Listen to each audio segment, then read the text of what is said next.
Participants, you kindly ensure that your audio and video is turned off.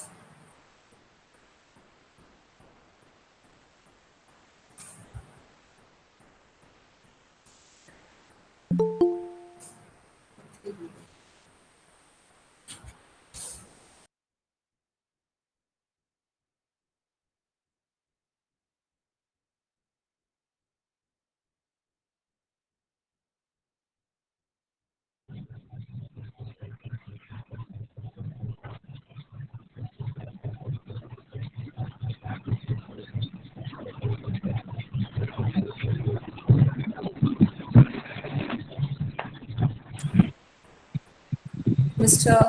Abhinav Chauhan, can you please switch off your audio?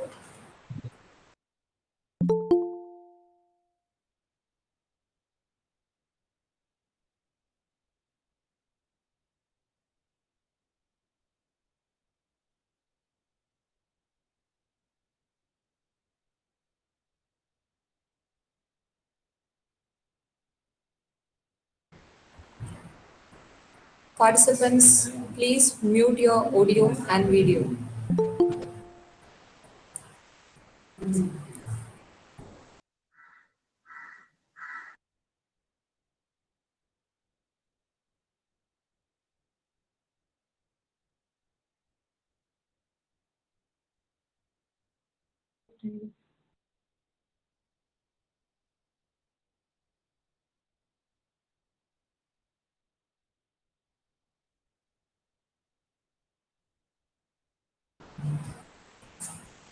Good morning, everyone.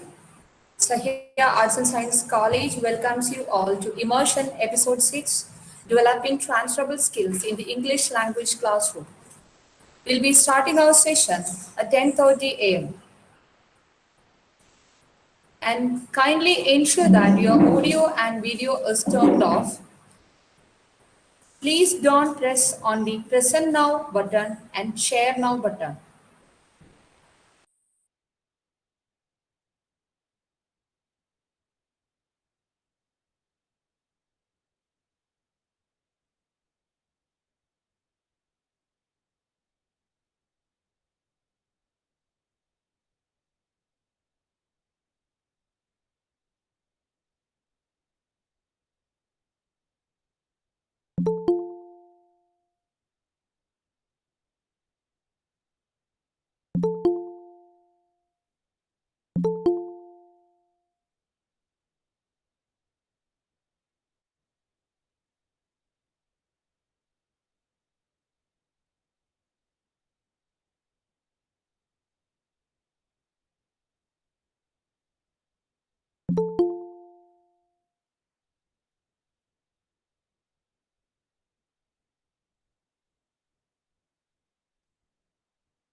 Hi everyone. Our sessions will be starting on at 10:30 a.m.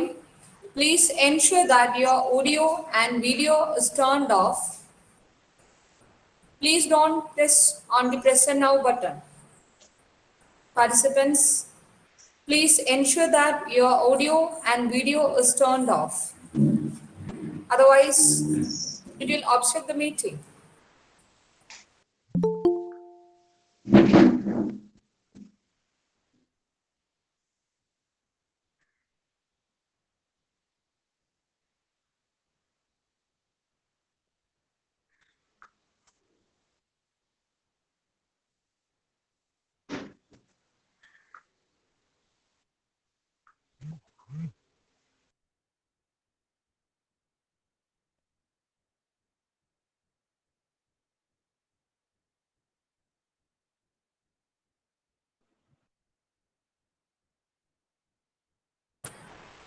Ms. Jinishayam, please don't press on the present now button. Participants, please ensure that you are not pressing on the present now button, and please don't turn on your audio and video.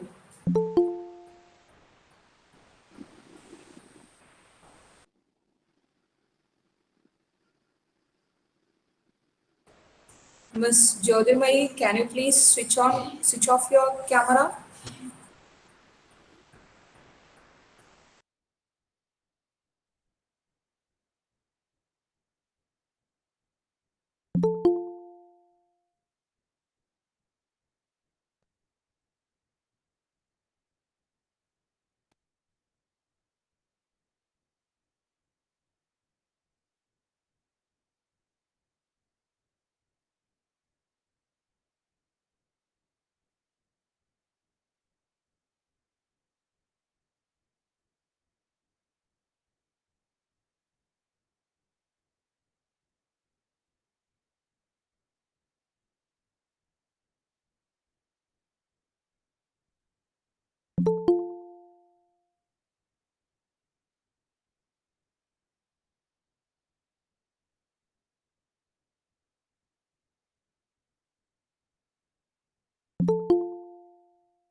Good morning, all. Please be patient. We'll be starting our session at 10:30 a.m. Kindly ensure that your audio and video is turned off. Please don't press on the present now button and share button. Okay?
Good morning, everyone.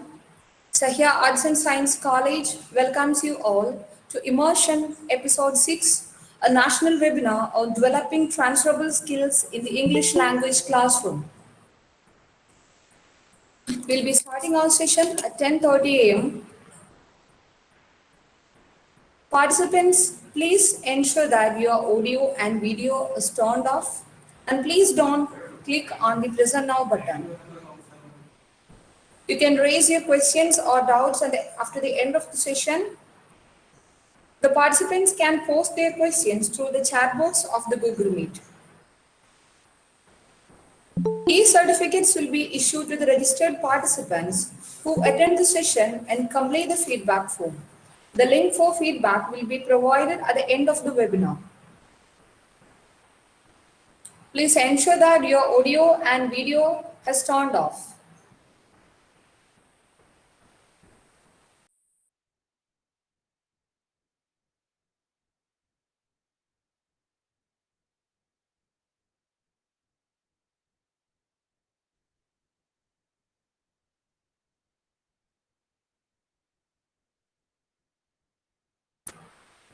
Mr. Animesh Vishwas, will you please switch off your camera?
Good morning all.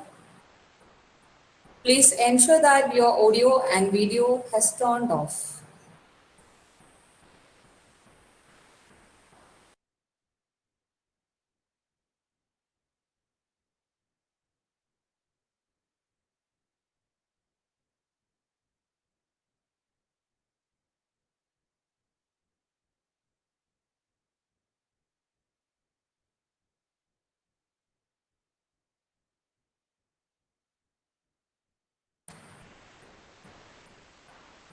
Good morning, everyone. Sahya Arts and Science College welcomes you all to Immersion Episode 6, Developing Transferable Skills in the English Language Classroom.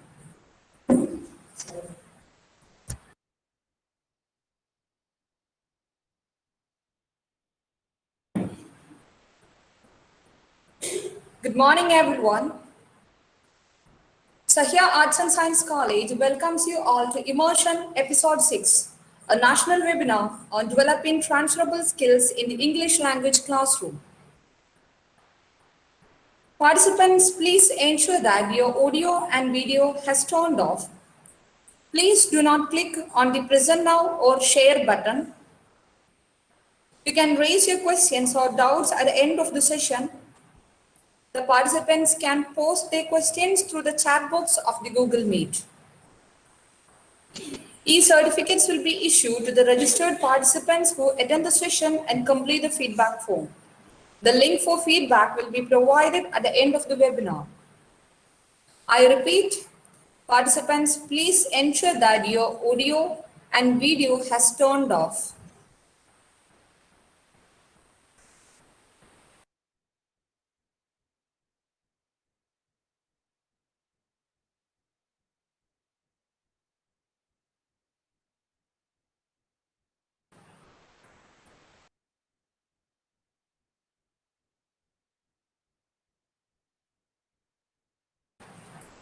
I request Mr. Animesh Bishwas to switch off his camera.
Good morning to one and all. Welcome to the one-day national webinar on developing transferable skills in the English language classroom, organized by the Department of English, Sahya Arts and Science College, Wandoor, in association with IQAC. First of all, I would like to invite Mr. Abdul Majid, head of the department, for the welcome address. So, you may please.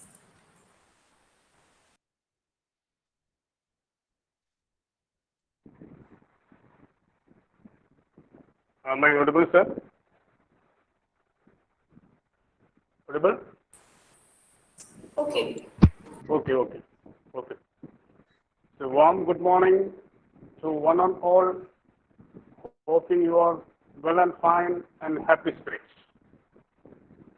Honorable Chief Guest, Dr. Babu, sir, respected Principal, Professor Thomas Matthew, sir, Vice Principal, Dr. Sudhakaran, sir, our beloved and prestigious manager, Research, sir, loving and respected colleagues, participants, and well-wishers.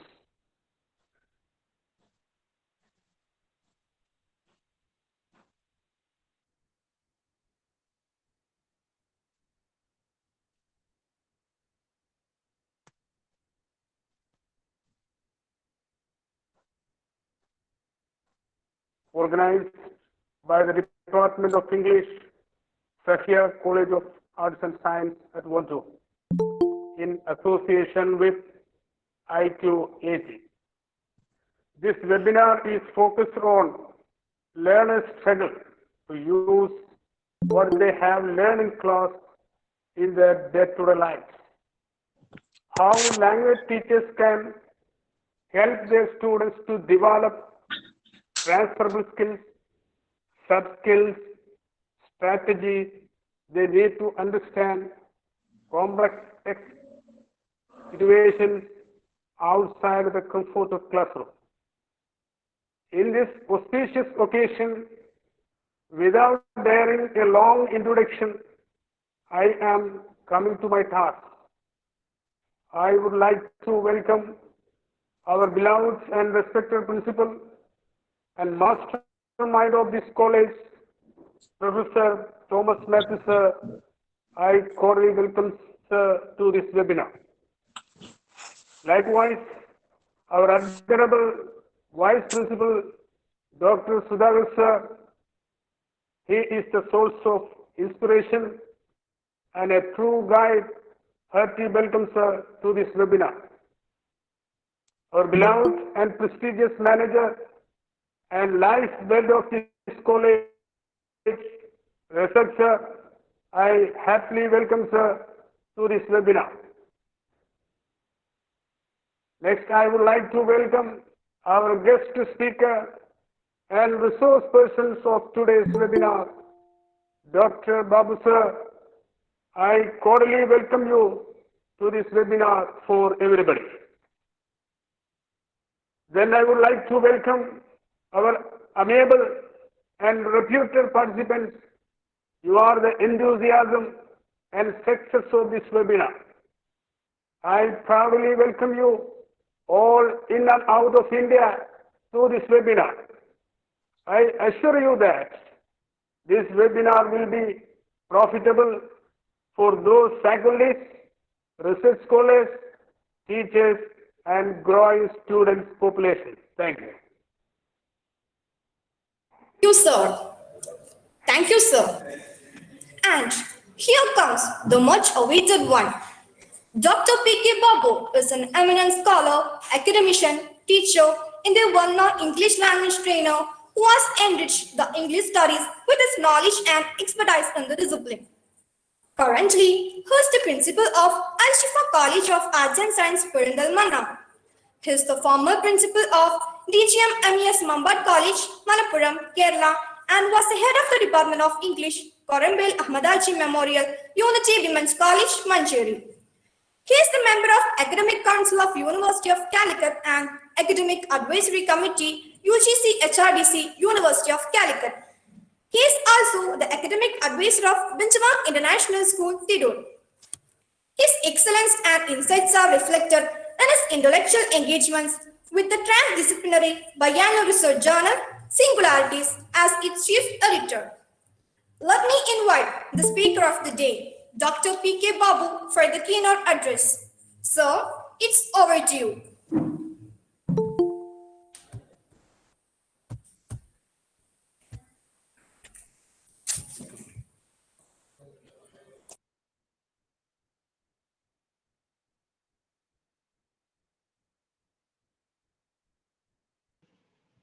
Microphone. Please off the video and microphone.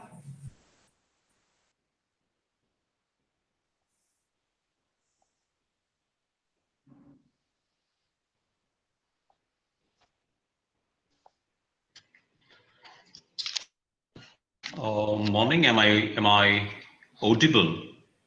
Okay. Okay, Yes, sir. sir.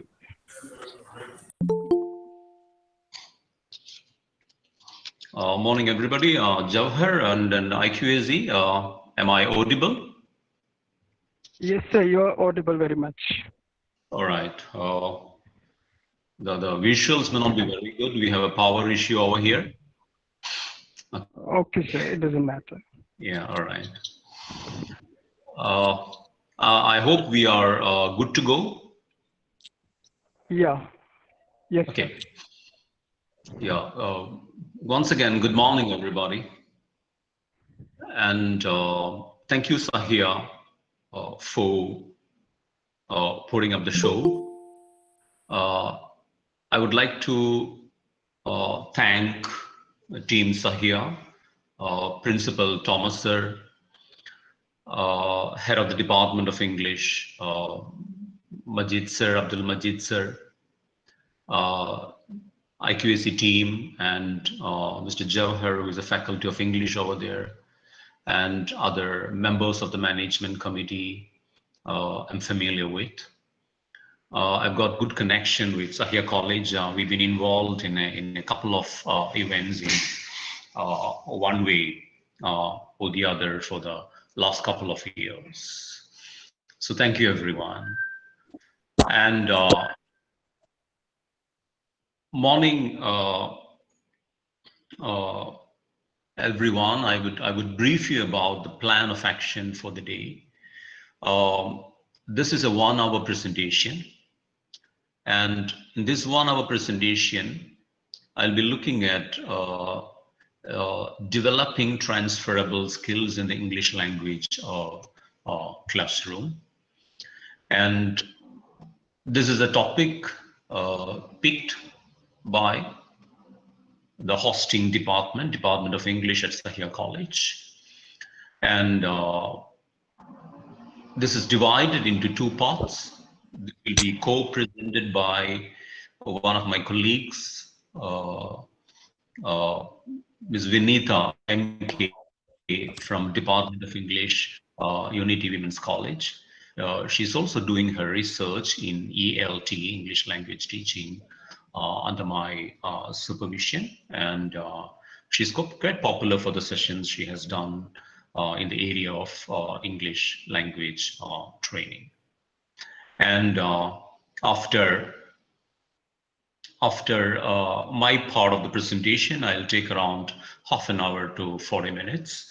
Vinita would be joining, and she would be adding a part of the presentation from her side regarding transferable skill development in connection with writing skill.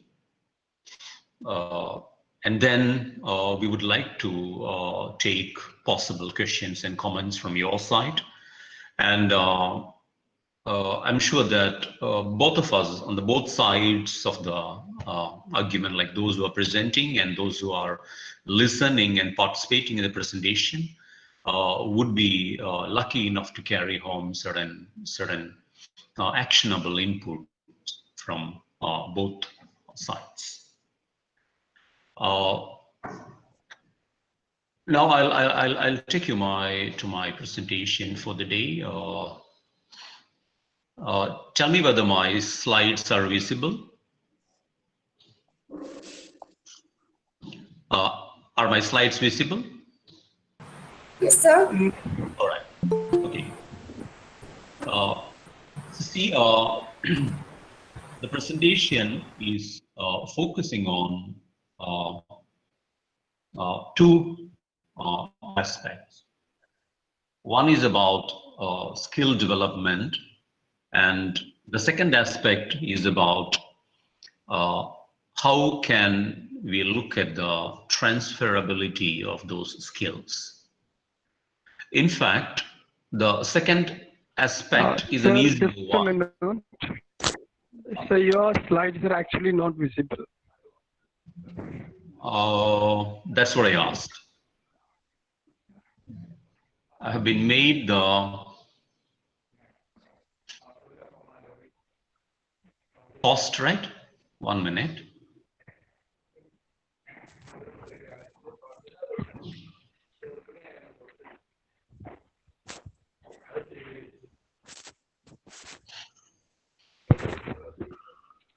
How is it now?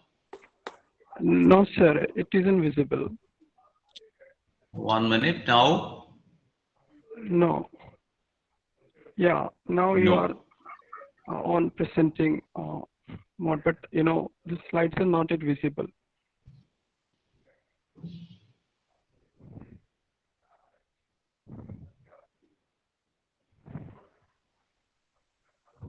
Oh, it says you're presenting to everyone.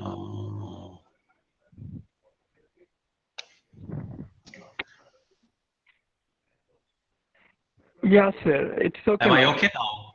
Yeah. It's go okay ahead. now. Okay, all right. Thank you, sir. Okay. Okay, all right. So let's go. So the first component is dealing with the skill development, and the second component will be spending less time on the transferability, because the key area is not the transferability. The key area is, I would say, the development of the skill, which is what I'm giving more importance to. And when we talk about skill development, we know that skill is the new mantra, and everyone around is talking about skill development.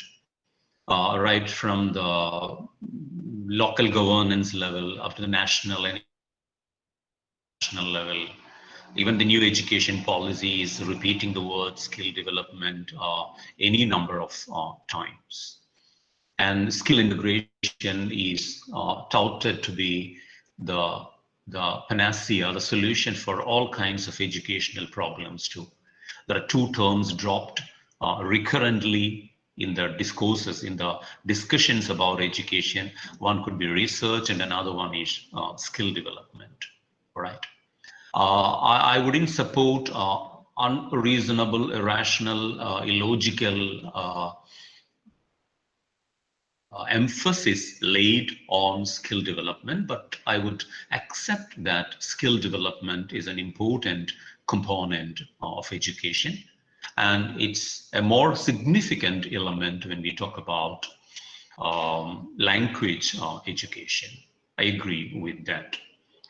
And here we are specifically talking about skill development in English language classroom. I do not have to re-emphasize the fact that a good share of our students who come out of an English language degree program or an English language PG program struggle to communicate. They struggle to write well. They struggle to read well when you talk about competent reading.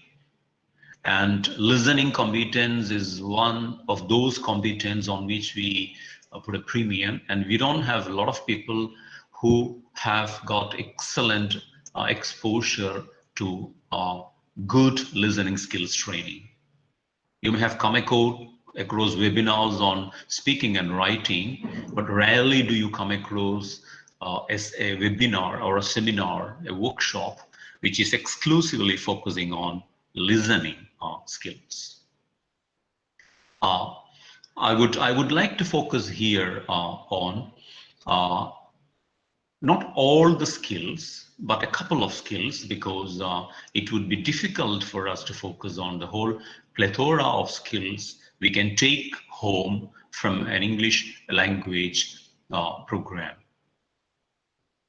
They say that because, by the way, the target audience for this particular webinar are students on the one side and teachers on the other side. We have a mixed audience over here. And the intention by bringing the student half and the faculty half together is that both of you should be made aware about the requirement from the faculty side and expectation from the student side.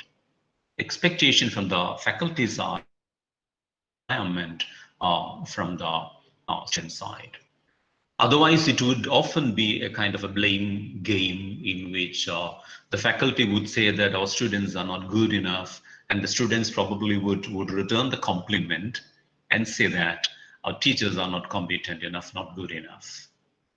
This is a game in which both the student community and the teaching community should join hands and work together so that the expected skill development becomes possible in the classroom. In the classroom and also in the campus. I wouldn't confine that to a classroom activity. So if you ask about skill development in an English language classroom, I would say that apart from communication skills, there are lots of skills which you get an opportunity to integrate into the teaching learning process. As the presentation skills are there, leadership skills will come, adaptability skills will come, because lots of stories, plays, novels are made part of the curriculum because you should be able to go through the perspective, multiple perspectives of the authors and the characters.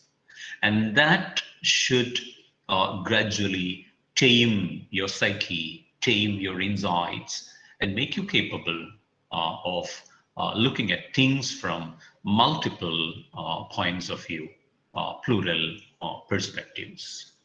So emotional skills are also skills you carry, how to balance yourself, how to control your emotional quotient, how to empathize and sympathize with people around you, how to look at things from others' emotional standpoint. These are all skills you develop. And these skills you develop from a language classroom would be a necessary part of your emotional hardware when you go into any career or in your personal lives.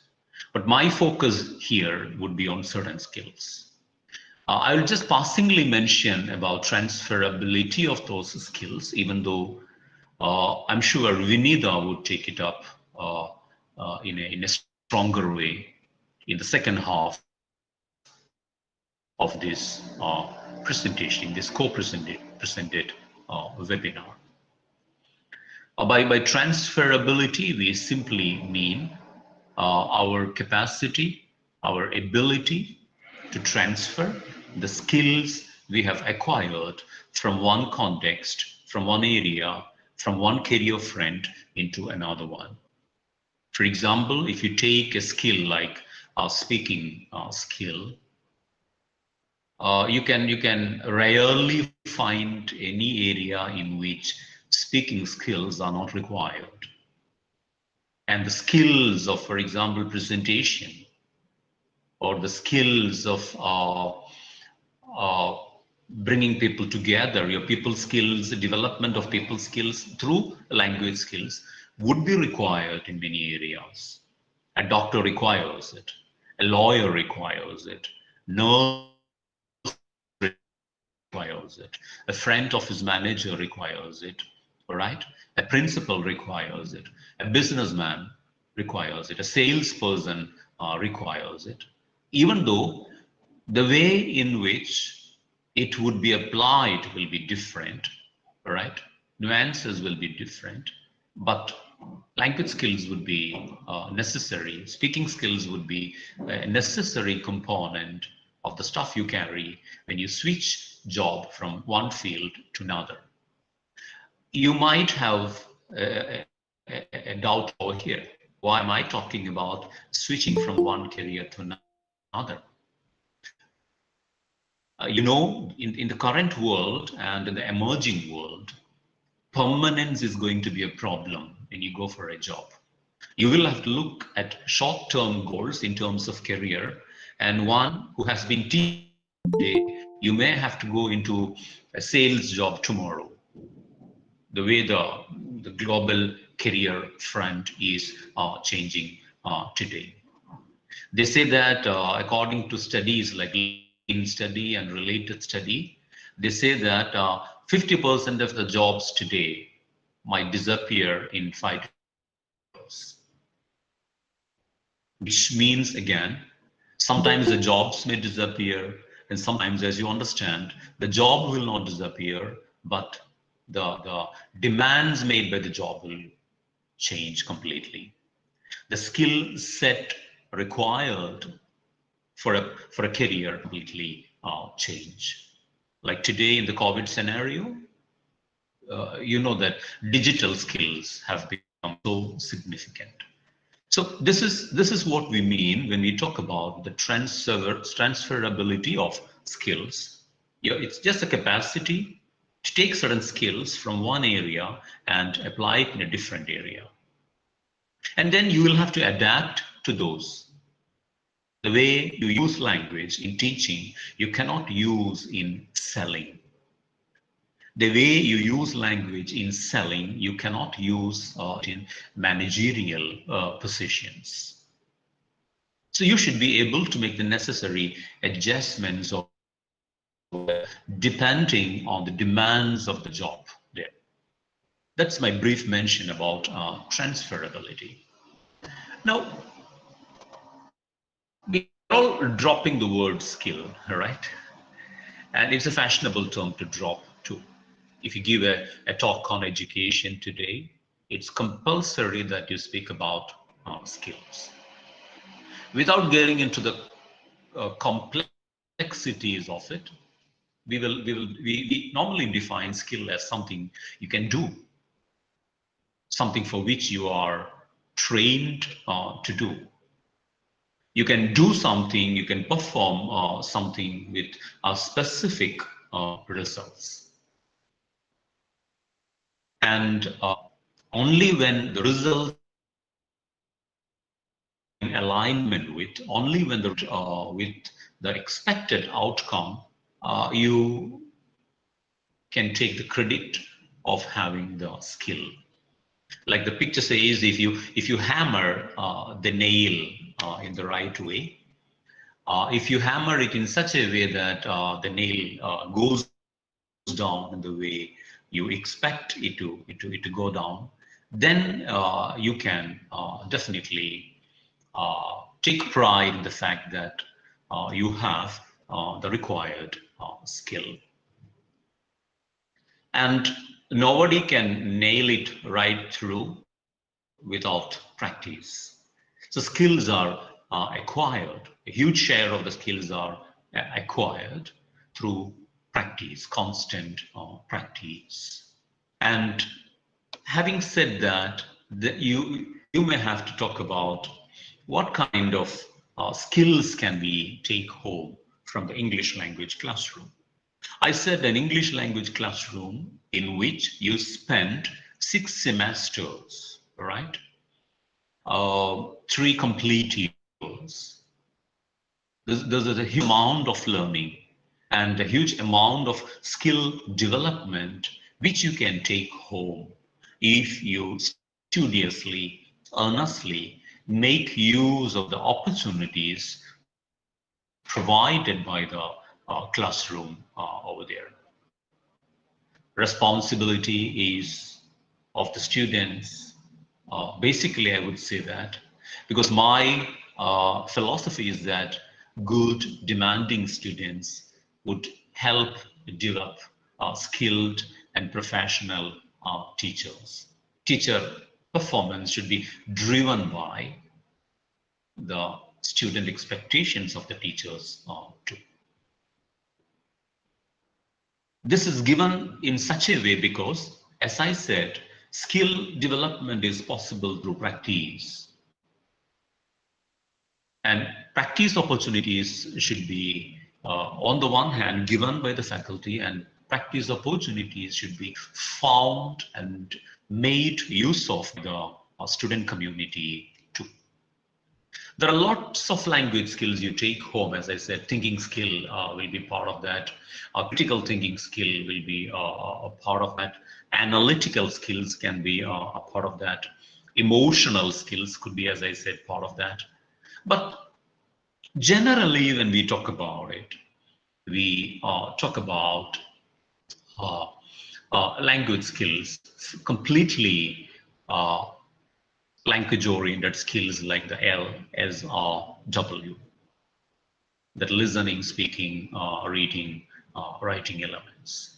And even if you ignore all the other skills, I mean, teamwork, innovation, adaptation, creativity, all those skills, we have no excuse when we find that English language students, I emphasize language students because if you take Calicut University, the program offered by Calicut University, the popular program can be English language and literature, where the stress is heavily on literature. Then you have programs, degree programs like functional English and communicative English, in which the emphasis is strongly on language. But even if you are an aficionado of literature, love literature, you are supposed to have language skills, right? So you have no excuse going back. You have no excuse if you are not competent in these 4 skills after you have completed your graduation program. No excuse at all. But you know that a bulk of the students who emerge, they struggle to speak, listen, read, write. What could be done on this front? I'm focusing on speaking skills, and Ms. Vinita following me would be focusing on writing skills, because we cannot take up all those skills, but certain hints could be dropped here and there in terms of development of skills. I would primarily say that to promote speaking skill development, to promote any skill, any kind of behavior, the first responsibility lies on the part of the teacher. The teacher should model the expected behavior, expected language behavior too. A good part of the job is done when you have a faculty member, when you have faculty members who are models in the use of English language. I would even say half of the job is done in terms of language development, because the way the teachers speak, interact with, whether it is transactional, interactional, whatever, I'll come back to it. If you have faculty members who use quality language effectively, impressively, gradually this will rub on the student community. It will rub on the student community, and the student community will slowly pick it up. Obviously, they may not speak English back to you. They would be reluctant. They wouldn't consider it fashionable. They would consider it often beneath them, and they would speak in Arab. This is possible, but don't mind that. Whatever English goes in will come out at a later stage. Sahya College has termed this webinar series as immersion.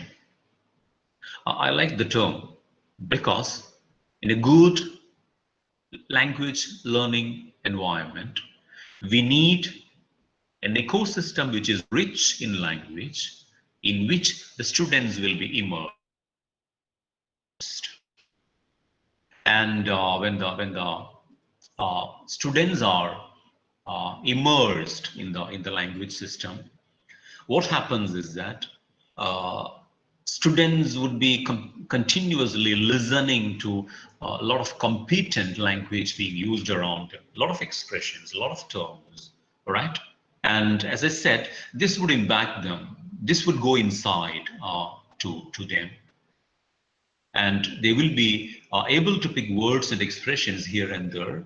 And in this bits and pieces kind of way, language would get inside the system of the students, and they would start using it. This is why I say that the primary responsibility and the first element I would always emphasize is the teacher being the model, be the change, as Mahatma Gandhi put it. The competence of the language skills of the faculty would influence the student members to provide them admirable models, rather than teaching them how to make a request, how to frame a question, right? How to respond to suggestion, right? How to seek clarification. You should be framing such a request as part of your day-to-day communication.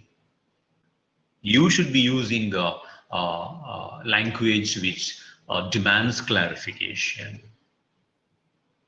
When a student listens to that kind of a quality language, a good part of the skill development can happen involuntarily, without they being aware of it, right? And normally when you say teaching, speaking, this is what we mean. There's a bit of a text on the slide. I've borrowed those ideas and I have acknowledged the source at the bottom. Generally, when we talk about teaching, speaking, we talk about teaching them to produce English speech sounds and sound patterns. Teaching them about sentence, use of words, stress in sentence, patterns of intonation, selection of words, you know. How can you frame a sentence in different social context? How can you do it considering the audience and the nature of the audience, and depending upon the topic? And also, teaching speaking is about teaching you how to organize thoughts into meaningful sequences. And you should also be capable of expressing value positions. And most of us always focus on the last bullet point. Most of us continuously talk about using language quickly. That's where people are worried about what they call the fluency factor. Students would love to speak continuously, even though that's not a very good recommendation. They would like to speak fast, and they would like to speak without unnecessary poses. So responding with English language quickly and responding with minimal poses of the unnatural kind. In brief, this is what teaching speaking is about. And faculty can easily make out that we are talking about grammar, we are talking about syntax, we are talking about lex words, and we are talking about how to effectively combine words as per the rules of grammar and following the phonetic formulation, making it into the right pattern and into the right stress groups and all. This is what is supposed to happen. And if this happens, this might sound a bit theoretical for students, but this is what happens in the classrooms. This is what should happen in the campus too. But it can take different forms and shapes. And I would say that if faculty members are trying to promote integration of skill, connecting skill, adding skill to the classes, through their classes and sessions, all right? There are a couple of pointers I would provide here, a couple of tips. One is about using a variety of text types. And when I say variety of text types, I mean, for example, you have, let's say, a story is a kind of a text. Interview is a different kind. And a drama, very good for conversational language skill development, is the third kind. A narrative essay would be a different one. A piece taken of photography can be different. So the faculty members will have to use different types of text as part of their teaching process, teaching activities in the classroom. They should be exposed to the variety, and that would teach them different ways of responding to different contexts, different themes, and different situations. Vinida will talk about different types later when it comes to writing. So go for a variety of text types, because whenever, even if you're working as a teacher, or you're working, as I said, as a lawyer, you're working as a consultant in a business firm, you need to construct different types of expressions. You will have to respond in different forms. And your exposure to the variety of text types would always help you to pick up different ways of responding, different kinds of responses possible. Because, as I said, speaking is a skill acquired through practice. If you have a bookish exposure to it, often what happens is that people complain that I know the grammar, my vocabulary is very strong, right? I have worked on my pronunciation part, but when the real occasion comes in, I cannot speak, I struggle, which is a very common problem they communicate to you, common issue they talk about. So exposure to a variety of text types should help the learner. And also make them aware about the informal spoken language, and often the complexity of the written language too. The kind of compromises we make when we speak, and our tendency to follow the rules of structure and syntactical forms precisely when we write. Because the moment you familiarize your students about the compromises we can make, certain concessions we can make when we speak, that would definitely give them confidence to speak. Otherwise, there would be two problems there. One could be that you may have come across people who speak like a text, right? Who speak like a text in the sense that spoken ease will be missing there. The beauty and the flow of the spoken, the contractions of the spoken language would be missing over there. They would be speaking bookishly, talking like a book, some people say. So familiarize them with the difference of that kind. And patterns of real interaction again, in functional English at Al Shifa College. We are making all the plans to deliver the functional English program in a fully interactive mode, completely practice oriented. So when you talk about patterns of interaction, how people interact, for example, on the road, how people interact in a clinic, how they do it in the lobby of a hotel, how they interact in a formal context. So various patterns of social interaction can be made familiar to them using videos, audios, and more and more practice sessions, maybe through information gap activities and so on and so forth. Let them do role plays in the classroom and all. And let them later, when you have a program, let them interact with the invited guests over there.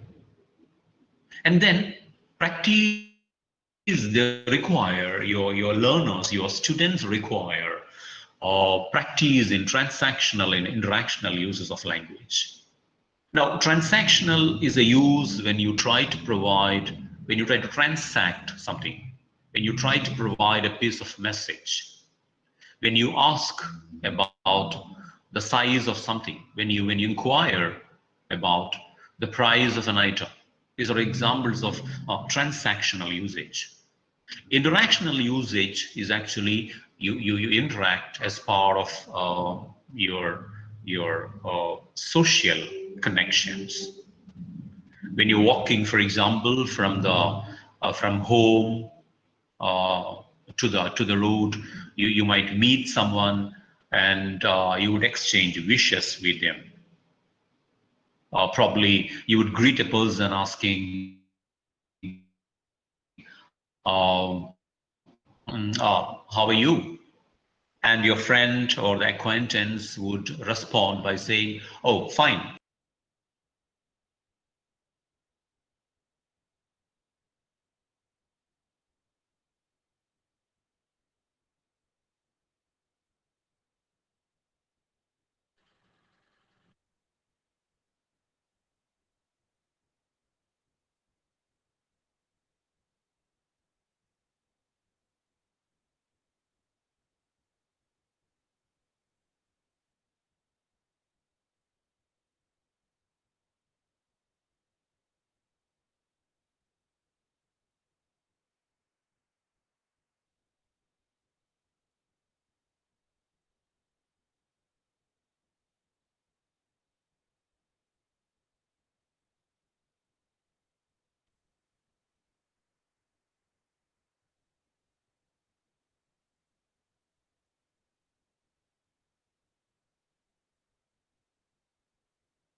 So you're not audible.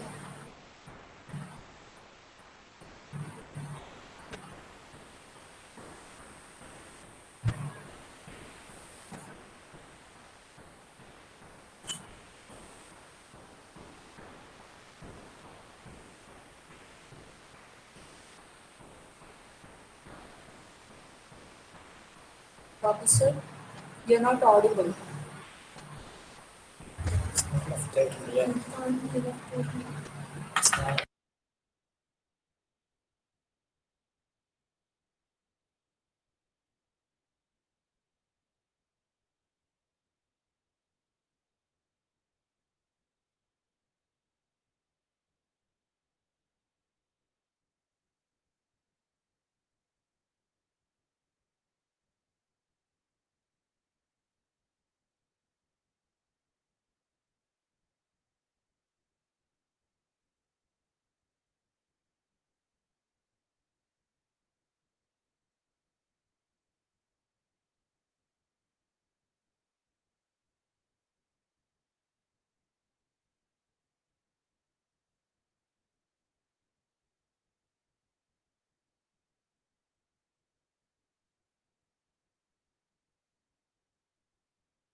Hello?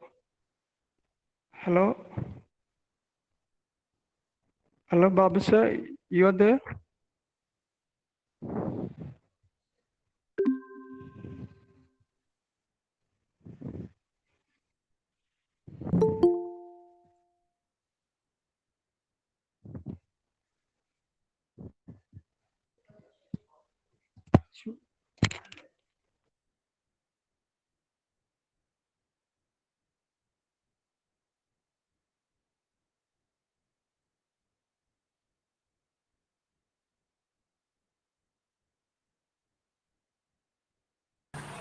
Participants, please be patient. There was a network error. It will be rectified soon.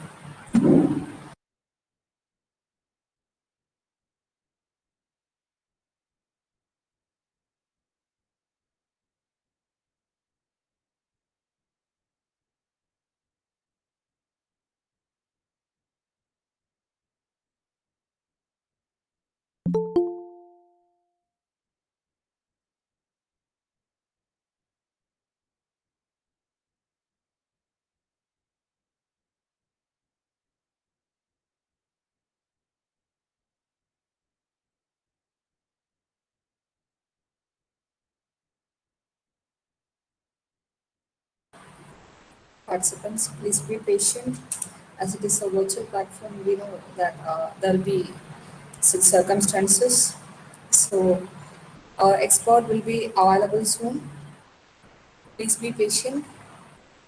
There was a network error. It will be rectified soon.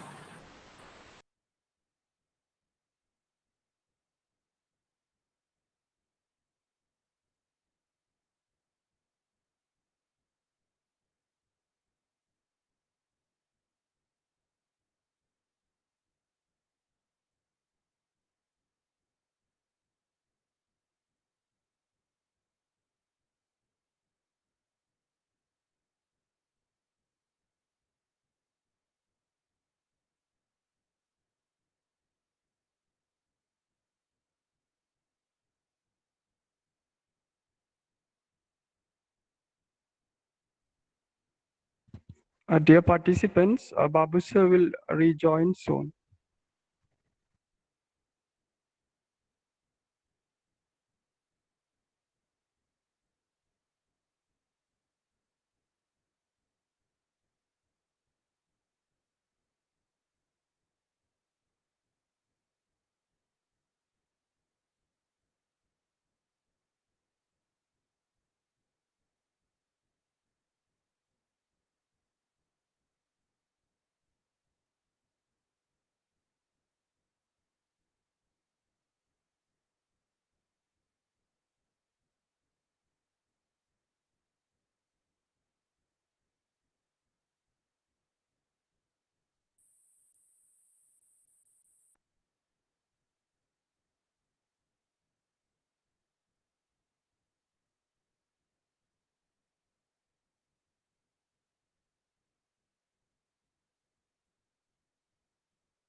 Am I back?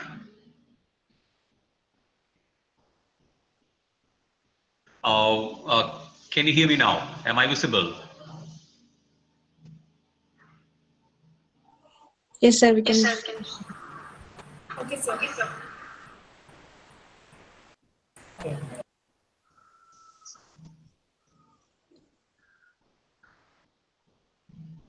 Oh,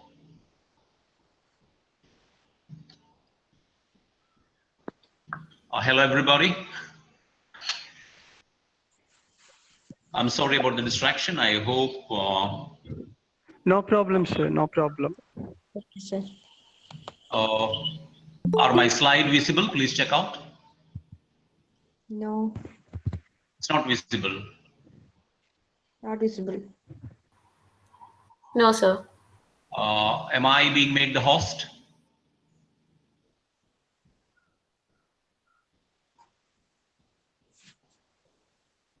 Because my present option has been disabled, so. Can't see anything.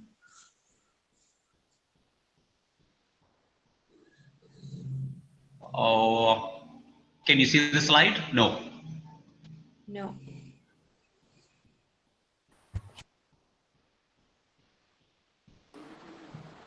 No, sir. 1 minute. Okay.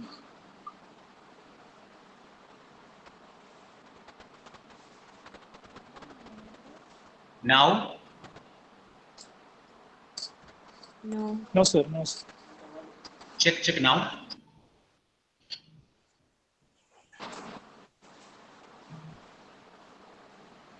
Is my slide visible? No, sir.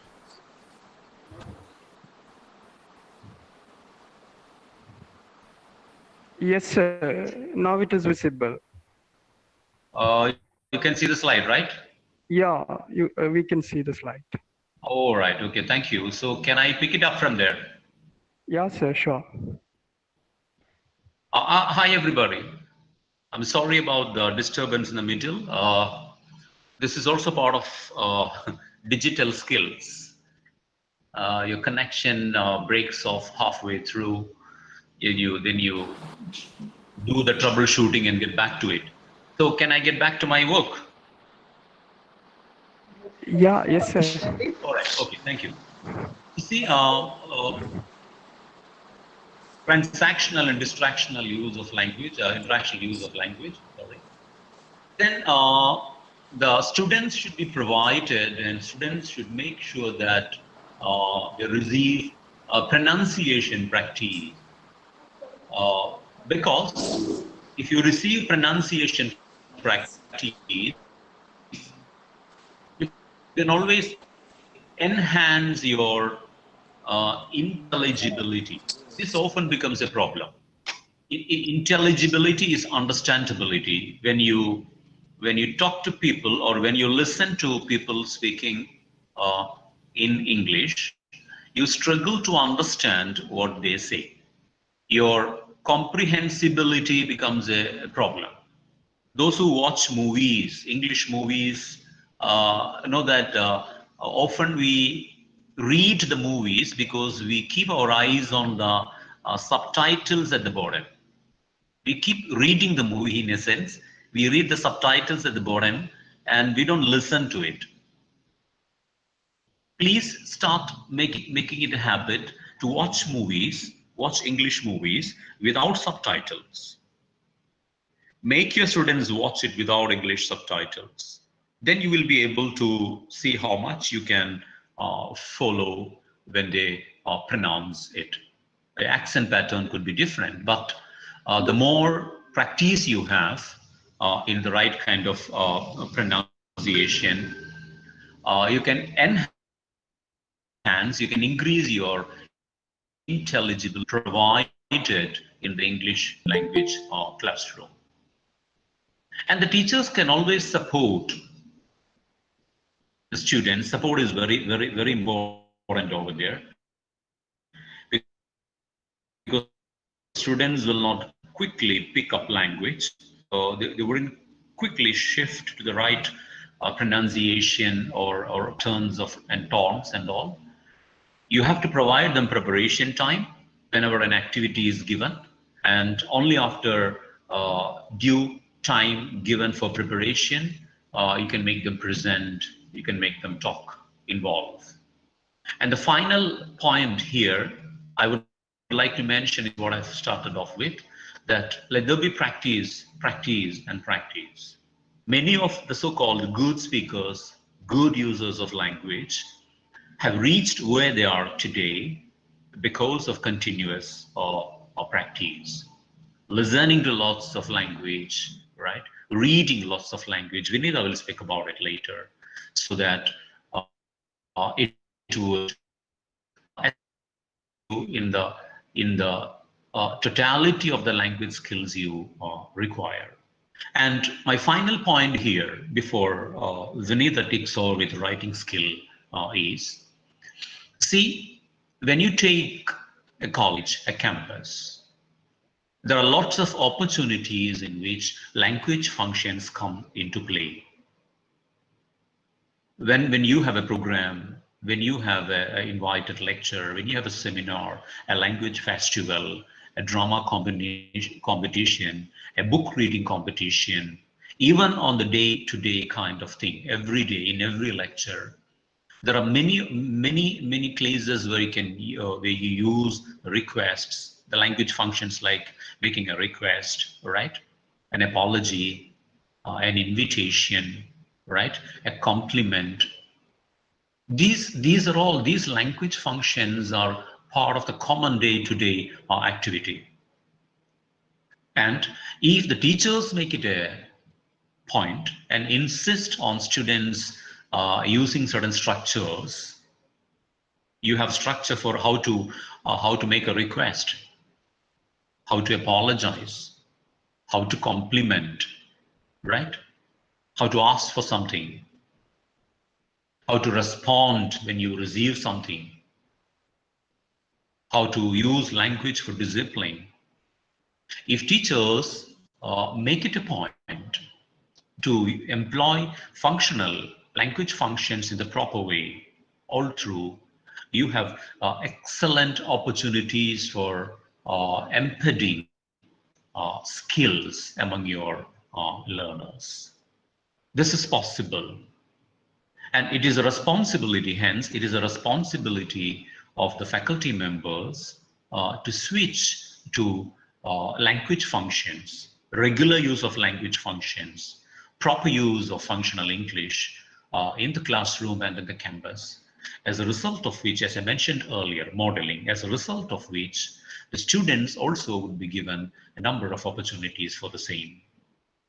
And when that happens, your students will have the opportunity to pick up interactions in one way or the other. And this should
Hello, participants. I think our guest has lost the connectivity again. So please be patient for some time. He'll be rejoining.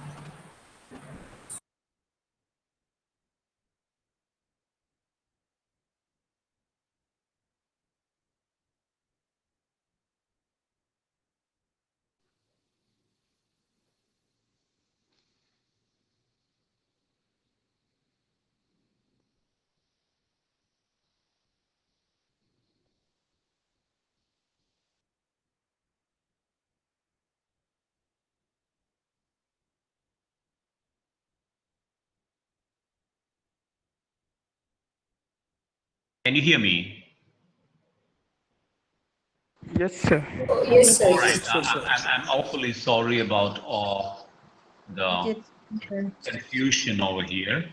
I'm on a very strong broadband connectivity, but unfortunately, it gets broken time and again.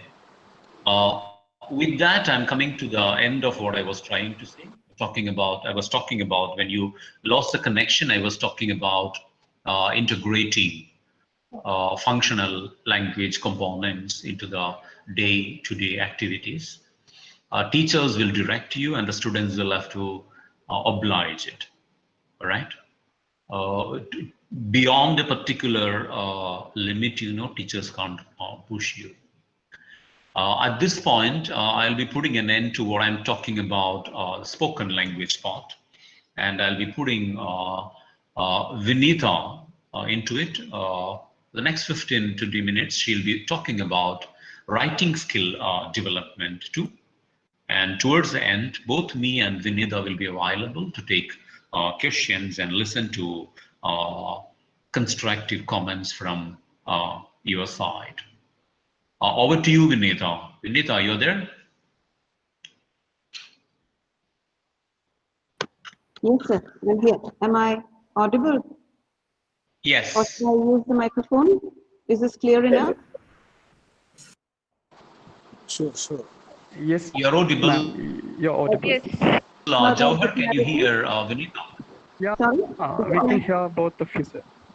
Is the clarity Okay, fine? ma'am, you're audible. You're audible well. Okay. Now I take an advanced bail because here too I have the same issue. It's a very good connectivity, but I can go and come back anytime because I see there is some issue at the moment. Also, please tell me if my PPT is visible. No, miss. No, wait. Give me a minute, please. Okay.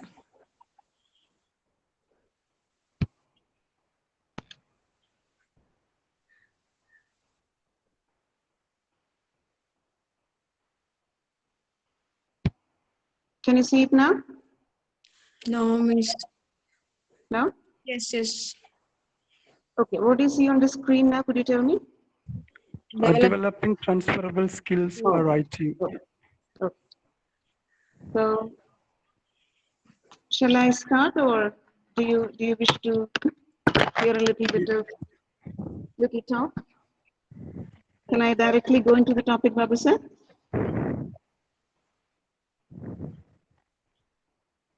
Hello.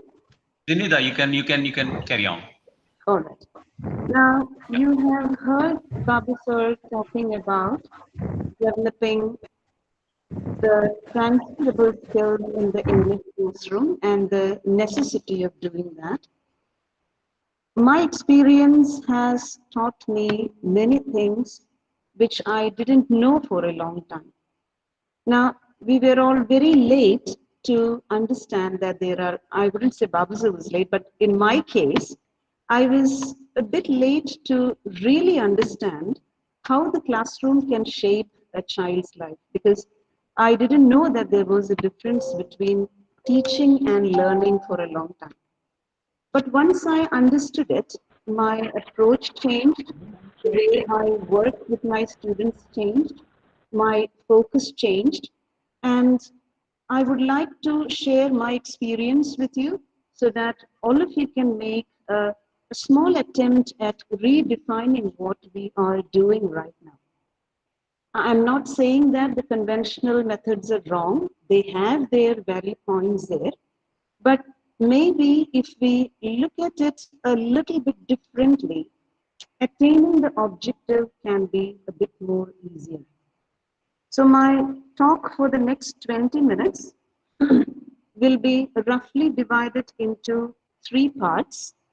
We will look at the prospects of becoming a good writer or the prospects of or your benefits once you develop your writing skills. That will be the first and overall view.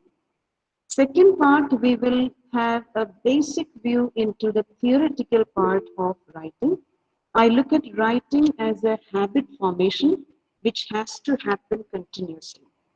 To make it clear, let me tell you, When I was in grade 6, somebody told me, some good soul told me that Hindu paper is the best one to read to develop your language skill. I started reading the Hindu paper and I couldn't understand a single word. But I trusted that person who told me that if I read Hindu continuously, my language will improve. Now, at this age, I'm so happy that I can read and understand every single sentence in that page. So, this is my own evidence to tell you that it's all about a habit formation. We start early, we get better early. We start late, the progress takes time. So I think all of us are in the right time right now with the technological advancements given to us as a blessing, where we all can choose our own ways of developing our writing skills. So we can all start wherever we have left it behind. Everyone might have had a point where you stopped working on something. We can pick up from that point. Those who are working on it can start trying new methods.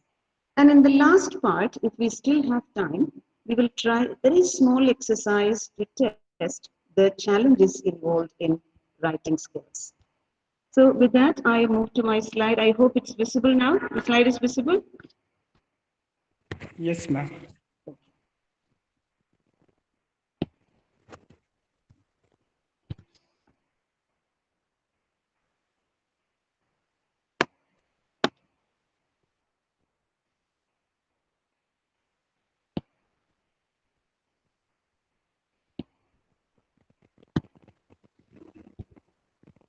Yeah.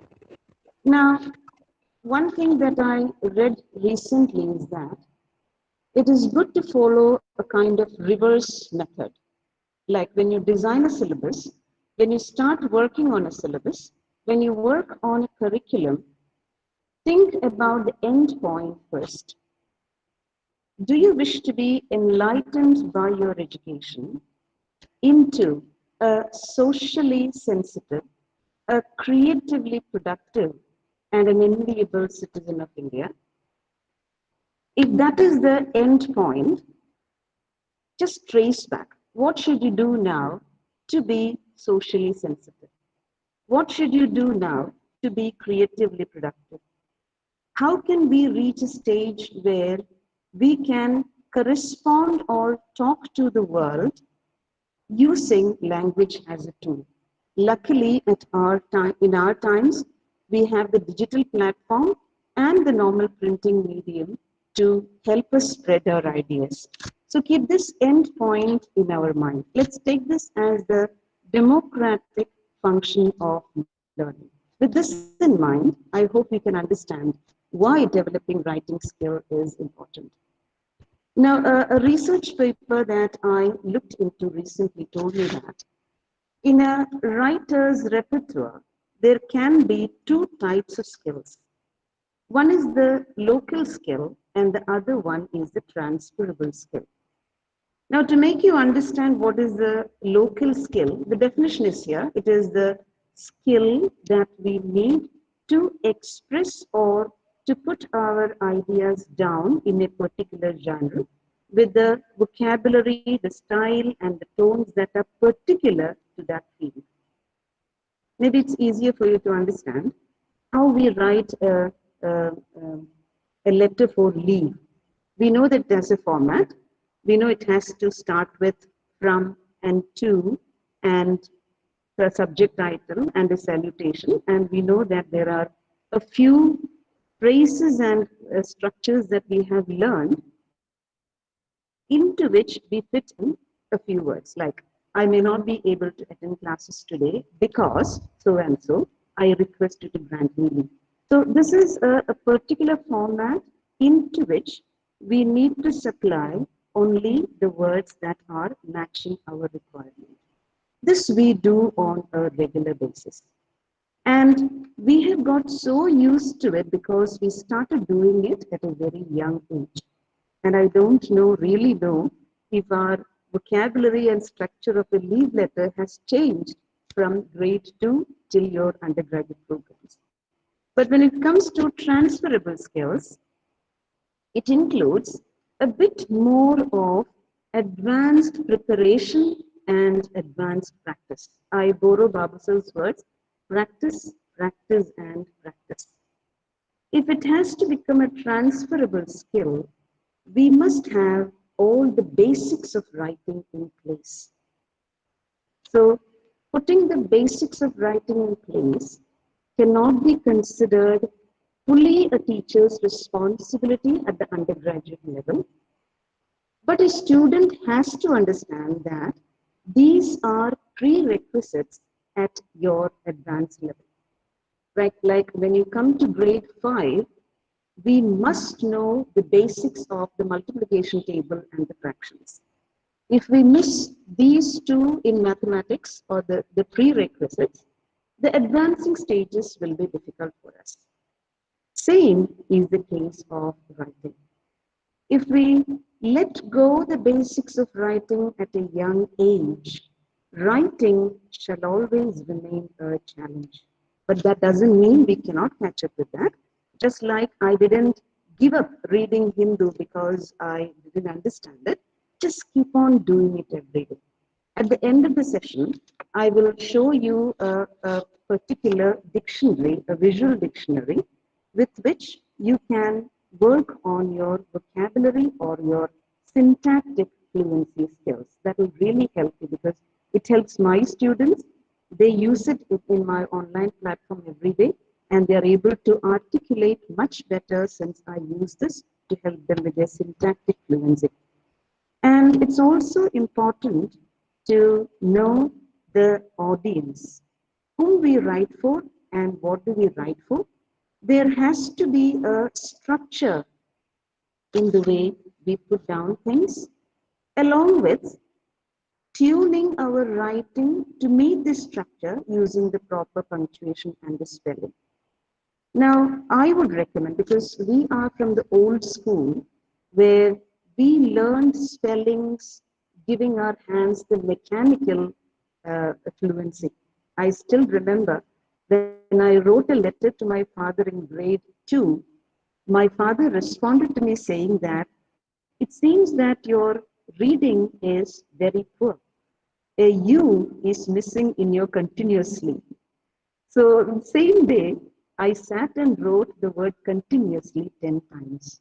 So, the spelling of continuously, Nuously, got stuck in our mind through this mechanical repetition using hands. When we switch to the modern times, what happens is we depend a lot on grammar check and Grammarly software, who automatically does the correction for us. So it is important that we learn this correct spellings just in case the system cracks someday. That's just a possibility, but that is my belief from the old school. Now, that is over the first part. So I'm reminding you once again, developing the writing skill can take you places where people with poor writing skills cannot reach. So take it as a challenge. Where do you wish to be? Keep that objective in our mind and start working on our writing skills. Now, coming to the second part of my presentation, what are the two kinds of language learning theories that are normally related to writing, listening, speaking, and writing? There are two ways in which we can acquire a language. We can learn a language. One is called acquisition, and the second one is called learning. In the theory books, you can see acquisition. Am I audible?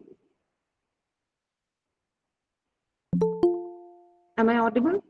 Yes, ma'am, you are audible. Sure. Because when the presentation mode is on, I cannot see the comments. So kindly let me know if something goes wrong. So in theory books, you will see acquisition, language acquisition marked by a capital L, and learning a language marked by small l. Now, how is this acquisition different from learning? I want you to look at how you learn your native language. When we were children, we spoke the language with lots of errors only based on what we heard. So we heard the language, we attempted to use it, and when we made a mistake, our parents corrected us with the semantic objective in mind. They told us that is not the way to say it, you have to say it this way. So we didn't write, we didn't read, but just by repeatedly listening to what is right, this is what Bobby sir mentioned in the first session, repeated exposure to the correct pattern is the best way to acquire a language. So when a child uses a language wrongly many times, we deliberately remove the wrong usages from him so that this is the feedback that the child receives. So I want you to look at the 3 steps once again. We heard the language, we attempted to use it, parents gave us feedback, and that became our language. When it comes to the second type of language learning, which is the learning part, or that which is denoted by the small letter L, there is a conscious learning involved there. Like for example, if you are learning a spelling rule, we say that when E and I together come in a word, I has to come before E, except when it comes after a C. Like for example, in the spelling of receive, it is R-E-C-I-E-V-E. But normally, there is a spelling rule which says that when E and I come together, E comes before I. But there are exceptions. But when we learn language using such rules, learning still happens. But comparatively, it is lesser when you look at the acquiring kind of learning.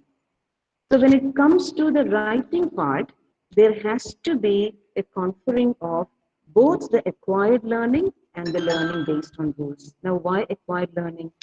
Vast part of our knowledge is acquired. This is the theoretical part of writing task, or why or how should we learn to write.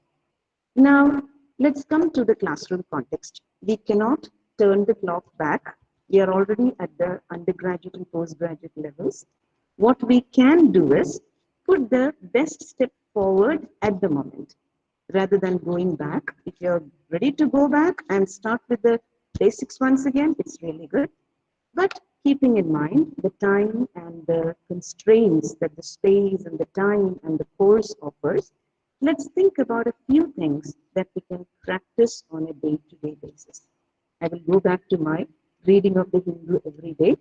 Please do these things on a daily basis. I will show the strategies that could be done from the teacher's side and the strategies that can be employed from the student's side.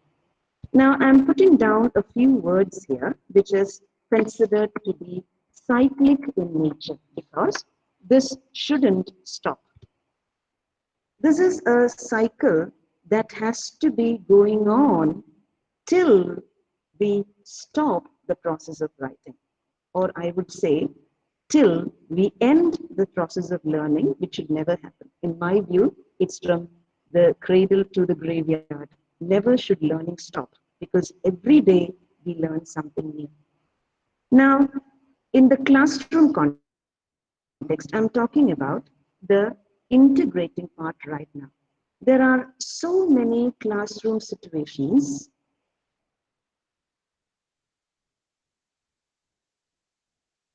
available, these elements of the cycle.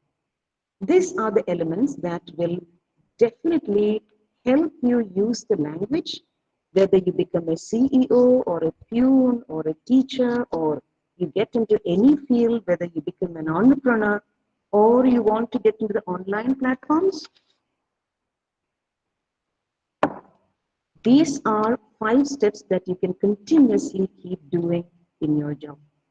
Now, one particular drawback that I see among my students is many of my students submit the very first draft on the teacher's table. We have the wrong assumption, or somehow We have been trained into believing, conditioned into believing that it is a teacher's job to correct all your writing. It is not so. Once we understand what we are going to write about, there has to be a pre-writing task. We have to give a structure to what we are going to write about. Structure means, just like I told you right now, what is my presentation comprising of?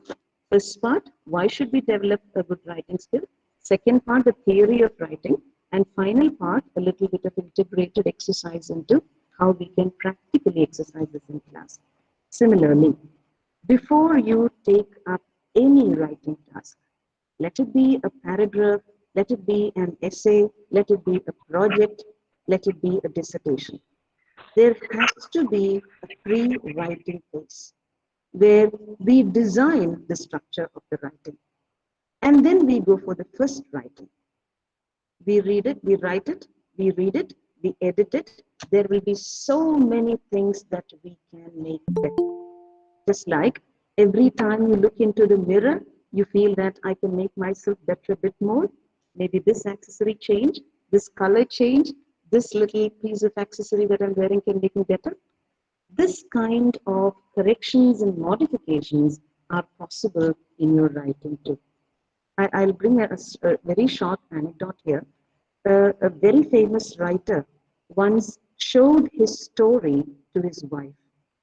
And his wife looked at the written piece and said, it's okay, it's fine, but it's not as good as the ones that you normally give for publication. And he said, no, this has undergone only 30 editions. Still, there are 10 more editing process, that is rating it. So if great writers are doing 40 to 50 times of editing to an original piece of work, shouldn't we give it a minimum number of efforts to edit what we are writing? Because our writing speaks for us. Our writing tells the quality of the writer to the world. All right? So from the writing process, from the pre-writing and then to the writing and from the reformulation, we can always add something or make our writing better. From there, when it reaches the teacher, it is the teacher who gives you the feedback. So here, the teacher's responsibility is really important. From giving the task to the student taking up to rework on the work, there has to be a very clear objective. So when you take up a work at the college level, every student is supposed to have the basics of editing in him as a prerequisite. You must know the basic subjective agreement, the basic punctuations, the pronoun reference, etc. These things we must know. It is not ideal to be taught these things at the undergraduate and postgraduate level when we are taking up reading and writing on a very serious levels. But still, it can be learned anytime. Now, once these editing and this proofreading and the teacher's job is done, remember that there is no upper limit to refinement. We can keep on editing, keep on changing, and how this happens, this eventually becomes a habit because we now know that teacher feedback is something that is going to give me the areas where I can improve. You are actually developing a life skill in you. I hope you understand what is the difference between a life skill and a writing skill. When we state an opinion, if that opinion has to look authentic, it has to come from a learned mind. It has to come from an experienced mind. This experience will not happen unless we continuously read, write, question what is being read, criticize, evaluate, and finally synthesize something new out of it. So when we continuously engage into this process of correcting our own work, reading more and adding more, listening to the teacher's feedback, both parties are actually benefiting. The teacher gets a chance to see multiple perspectives of a student, and the student gets a chance to expose himself to multiple perspectives. And this is what actually gives you the voice and the authority over what you have presented. And this authority is very, very important. If when you copy paste, things get done easily. But a plagiarized material never gives you voice. It never gives you authority. But at the same time, just in the presentation you saw before, you saw how Babu sir was acknowledging the source from which he had taken the material. This is gaining the voice to be authoritative over what we are talking. I hope I'm audible. Yes, ma'am. You're audible. Yes. Right. Now, I'm again going to the second point. How does this enhance employability? As you listen and as you talk and as you discuss things, your listening ability is actually increasing. Based on our listening, we go for further reading. That's why I have used it as a cyclical process. I told you this is a never-ending process. After your feedback, your writing, if your writing has to change, you have to read again. When we read again, our interpretations get stronger. So it's important in developing our employability skills. Even when you become a freelancing or an entrepreneurial or reach an entrepreneurial level, it is very important to see the perspectives of other people. To understand the perspectives of other people, we have to be good listeners. After listening, we have to evaluate, we have to criticize, we have to discuss, we have to get into further deliberations on it. So all these deliberations are possible in the classroom when you use your friends. You do a piece of writing and share it with your friends. It's so easy now. Just share your copy with your friends. Ask your friends to read it and ask them to give you feedback. So unknowingly, we are all developing the skill of developing multiple perspectives and giving feedback. Feedbacks are very, very, very important in life. Just like our language improved, our native language improved because of the constant feedbacks we received, our writing also improves. Now here I have shown strategies that teachers and students can do differently with a very simple task. When a teacher is assigning a task, for example, you are giving them a seminar topic, or imagine you are giving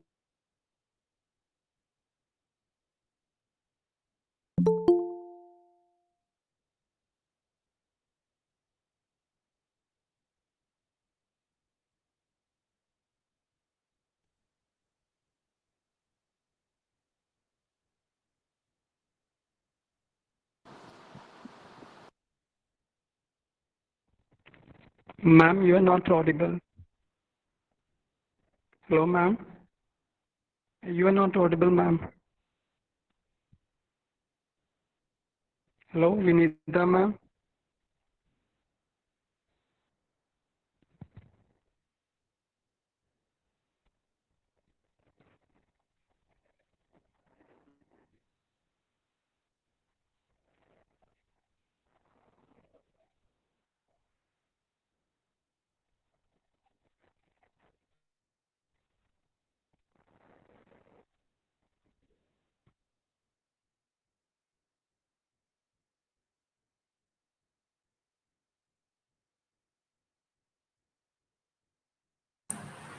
Ma'am, your voice is not audible.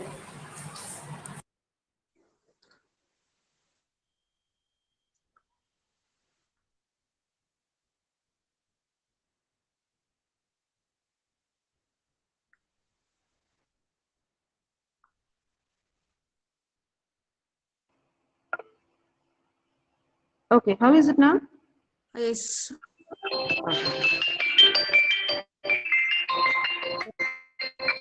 It's clear, ma'am. It's audible ആയില്ലേ? Yes, ma'am.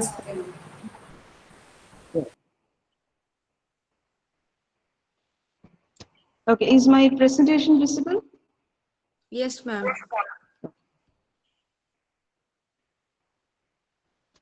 So we were talking about how the teachers can look at it and how the students can look at it. When a topic is obtained from a teacher, the teacher has to have very clear objective, and based on the objective, it is good if we can clarify to the students what are your expectations, keeping in mind what is a skill we are intending to develop in the student. Discussion must always be given time. Student-teacher discussions or casual talks, keeping in mind how should the student speak on the day of the Viva. For example, if you're talking about a project, we can think about how should my student speak on the day of the Viva. If it is a seminar presentation, what should come out from the student as a resource person to the audience.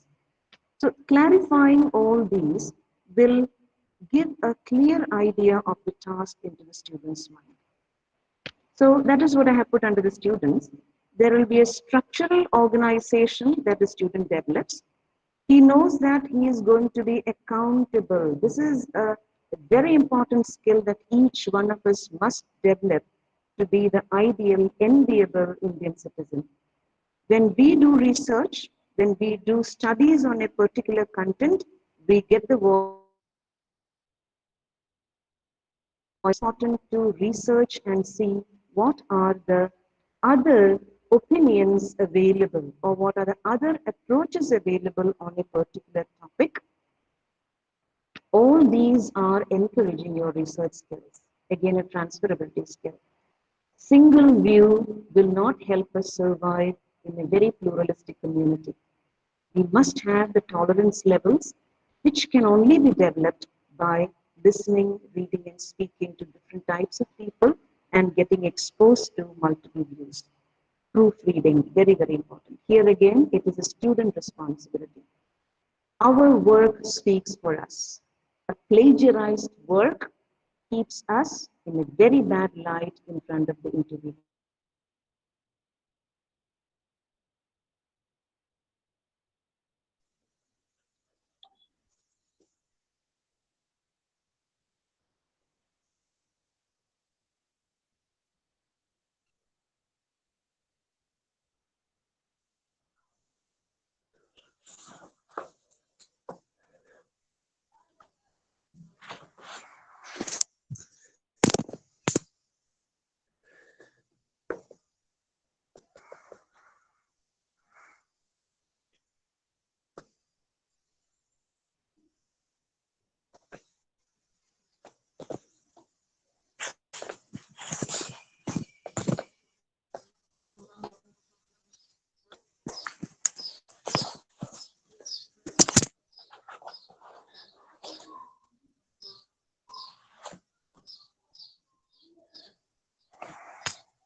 Audible now?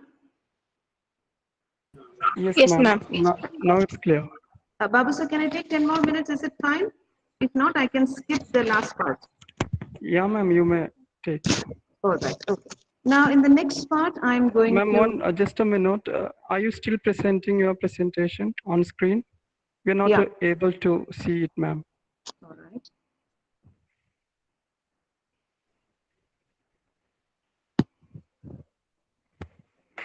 How is it now? Visible? Yeah, it's visible. Okay. Now, I'm trying to show you the third part of my... I'm coming to the concluding part of my presentation. I'm going to show you 3 examples from the classroom courses which you can use to develop all these skills. Now, this one I have taken from the common course that we are all studying, the book called Signatures. Now, in this book, there is an activity that is given to you. Through the diary entries, we have seen the persecution of Jews in Nazi Germany, discuss the atrocities committed by the Jews of Israel against the Palestinians, discuss the concept of Zionism. Now, if you look at this one task that is given in your text, and if you're trying to attempt an essay, you can achieve 4 different skills through this one simple exercise. Number 1, I have shown in 4 different colors: blue, red, maroon, and green color. So this task shows that it is very important to read through the diary entries. So reading and comprehension is ensured from the first part of the task. Second part talks about understand the persecution of Jews in Nazi Germany. The text alone will not help you. This takes you outside the text. So this is the research possibility. Then it comes to talk about or discuss the Jews of Israel against Palestinians. You are pulled back into the present, understand the contemporary issues, make a comparative analysis. So here you are getting options to read through what is given to us, understanding, comprehension. Second step, it can take you to research back to the times of Hitler and Germany. Third thing, it connects you to the present. And finally, the text is asking you, discuss the concept of Zionism. Now, what I'm trying to tell you is, writing is a habit formation. It will not happen without conscious efforts that we put into the writing practice. Now, let's look at the last part, for example, discuss the concept of Zionism.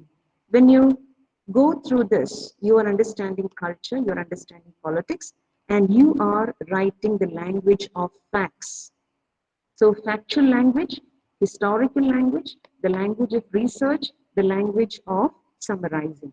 All these 4 different types of writing are coming out of 4 different skills that you are exercising through this one question. Now, second possibility, when you're presenting a seminar, what are the possibilities? Spend some time to research. In your case, living in modern times, it is very, very important to discriminate between what is a reliable source and what is not reliable. And among the plethora of resources that are available, you have to select what is relevant and what is not relevant. Here again, that's a skill, prioritizing and discarding what is not needed. Next one is proofreading and editing. Here again, your language skills will considerably improve, and we are developing the language that is needed to substantiate the things that we need to communicate. Listen to the teacher's feedback. So before presenting a seminar, we must go through all these. So all these are habit formations that can definitely help you in the later phase of any employment.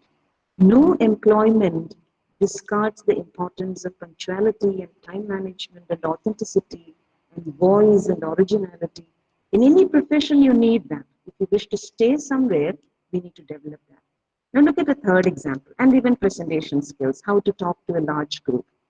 Look at a third possibility. Suppose you're doing your project. If you check your Google search engine, there is something called annotated bibliography. The common picture that we see is everyone does a project, 3 months time, 2 weeks time, 1 week time, we copy, we paste, we structure, we bind, we submit. When it comes to the Viva board, we don't know how to talk about the project. This is a real sad picture that reflects that no learning is happening out of such a wonderful opportunity. Now just go through annotated bibliography in the Google search. Now this practice is, before you start your project, choose 3 articles that you're going to read about that one particular idea. And practice writing, beginning with following all the NLA 8th edition specifications. Look at the spacing, How do we show the bibliography, the referencing style, the spacing, the summary? And when you read and write about 3 different articles, there are multiple benefits to it. You understand how to write academically. Number 2, you understand what are the researches done so far. Number 3, you gain the academic language to write about it, and we are slowly developing our language and the project to a position where we can easily talk about it. So that is the transferable skill you're developing. Your conscious effort that goes into polishing your own work gives you the voice. You can happily talk about your project with no fear, intimidation in front of any Viva board. So this is a step-by-step development that can help you in your project writing. So the refining process, I have summarized it here. Comprehension, analyze what you read, evaluate what you read, interpret what you read, take feedback from your teacher, and in all these steps, your teacher, your guide shall be assisting you. So this is actually a dual kind of benefit. We learn, teachers learn as well as students. I hope I'm audible. Yes, ma'am. Okay. Now, remember, success is a journey. It is not a destination. From the cradle to the graveyard, keep practicing, keep reading. So just as I am able to read Hindu now, our writing skills will definitely improve. Give yourself a chance to explore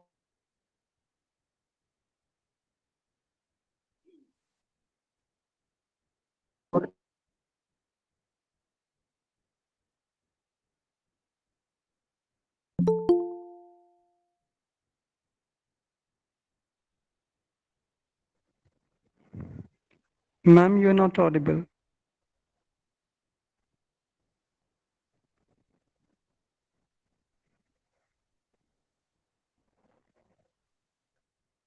please write what is your understanding of hip skill. Just write one sentence. What do you think hip skill is?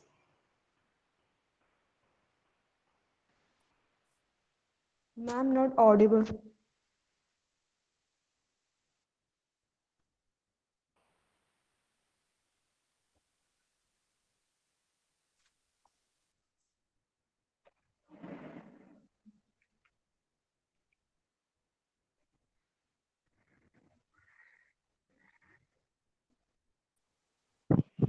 Ma'am, some of them can't hear your audio.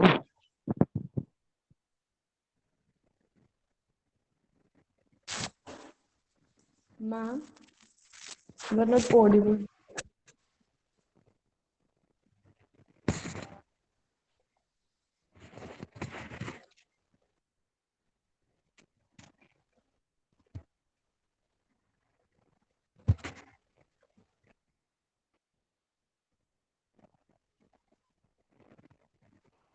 Yeah, am I back?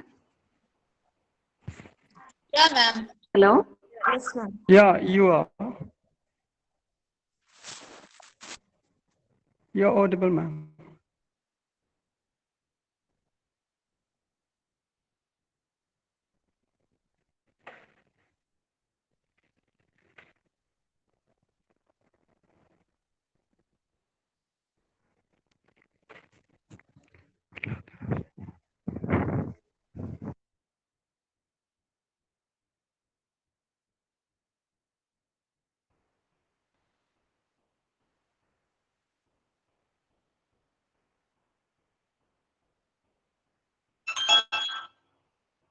Okay. നമുക്ക് slide കാണുന്നില്ലേ? Ma'am, slide is invisible. Yes. Slide is not visible. Slide Slide connect is not പോലെ. visible.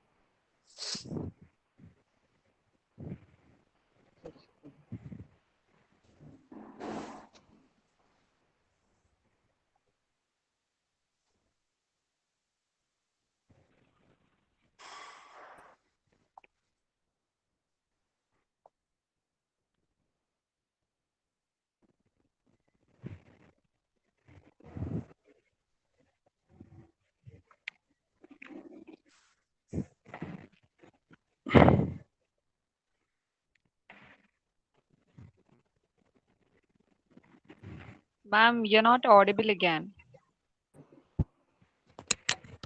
Hello, sir.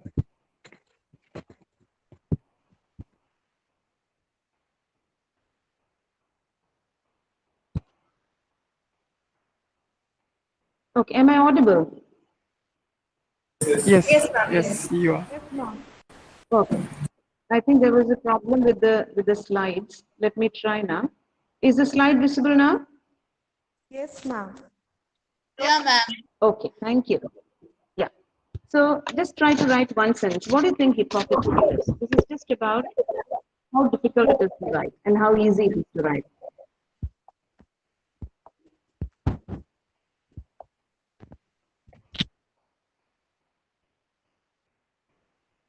Just give take a general guess at what can be hypocrite skill. Now, this is what Indra Nui says. Yeah. Excuse me, ma'am, your slide is not visible.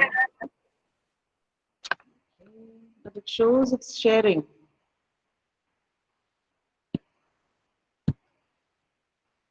Anyway, that I can let go maybe.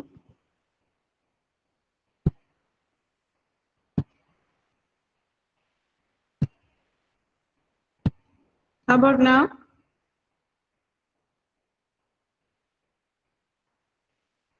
Can you see? Yes, ma'am. Yes. Okay.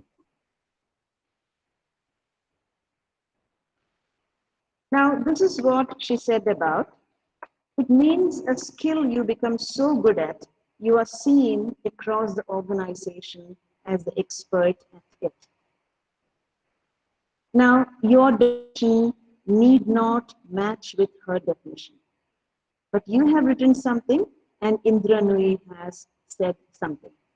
Now, keeping this in mind, I want you to think about what is your hypocrite skill?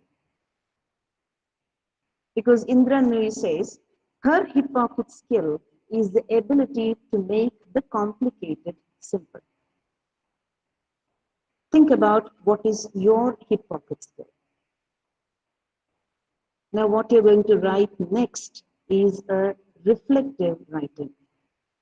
For this, to synthesize this from the hypocrite skill, we need to know what is hypocrite skill, and given an example, it becomes much more easier. So this is how easy and difficult a kind of writing is. So from the factual to the reflective and the narrative, it's a very simple journey, provided you have the right teachers and the right instructions with you. And it's also important that we work on ourselves all the while. So let examination not be the only time when you write.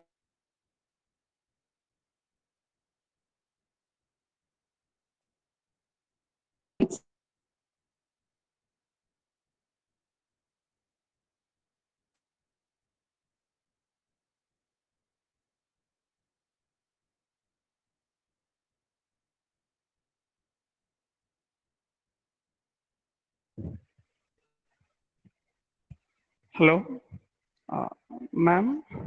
Hello, ma'am. You're not audible. Am I audible? Yeah, okay, now. Okay, now. Okay, I'll also show you, as I promised in the beginning, I'll show you a site that you can use to develop your vocabulary, depending on your audience. Like just now, you shifted from factual writing to personal reflection. So if you try this website, you can easily improve your vocabulary because this is something that you need to work on. Can you see this screen now? Yes. Yeah. Now this site is called visuwords.com. Now here, to the left side of the screen, you can see they have given you lots of indicators, color-coded indicators, which will help you understand the different derivatives and the different ways of using.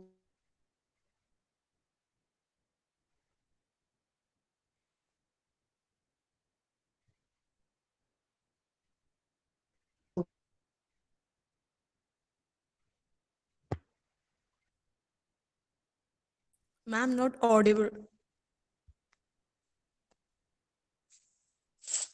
Ma'am. Ma'am, you're not audible again. Please stay connected to your mic.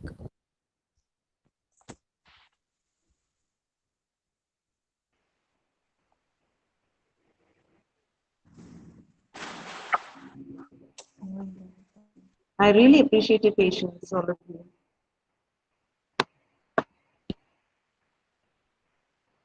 Can you see this now? Yes, ma'am. Yeah, visible? Yeah, ma'am. Yes, Visible. yes, ma'am. So you see, if you type a word, you can see all the different derivatives. This is one way, take this accountability. If you need to write well, you should know the syntactic fluency and the vocabulary, the wealth of vocabulary.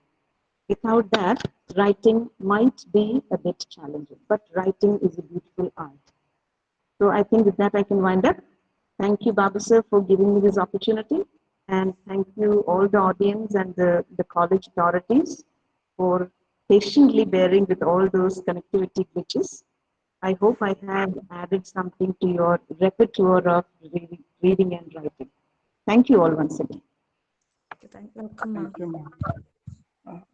ma'am. We have some questions here, ma'am, to both you and Babu sir.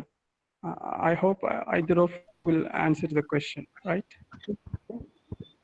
Let me read the question. Shall I read, ma'am? Yeah.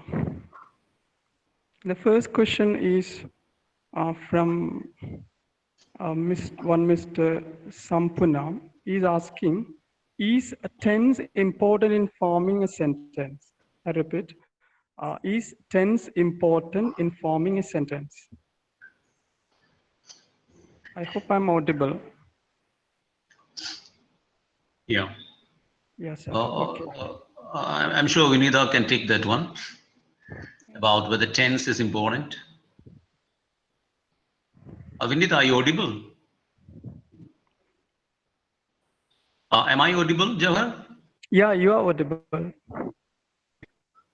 See, tense is important because tense basically refers to forms of verb, right? Forms of verb indicating time. So tense is important, but the trouble is when you teach tense without being interactive, without being context specific, without putting some fun into it. Tense or any kind of grammar could be a very boring activity for students. That's why grammar is never very popular with them. Without tense, without structures which indicate the nature of time, how will it be possible for us to frame sentences, right? Whether even when you use your mother tongue, you're using grammar properly, tense forms properly. All right. So without tense, it won't be possible. Like we're driving a car or riding on a bike without knowing the mechanics of how the engine works and all. Many of us use or happen to use, end up using sentences, construct sentences without being aware of the correct grammar we put into it. I hope I have answered. Good question. Thank you. Yes, sir. Next question by Rama, one Mrs. Rama. She's how can we improve the fluency in English full periods onwards? Can I how have the can question we improve fluency in English? How to improve fluency? How can we improve fluency in English from high school period onwards? See, it's a good question. Thank you. The problem is we don't have to pin the time factor as high school onwards, because they'll be picking English maybe from 6th or 7th minimum, if not from the kindergarten. So if you put them into it, I'm sure Vinita can add her part.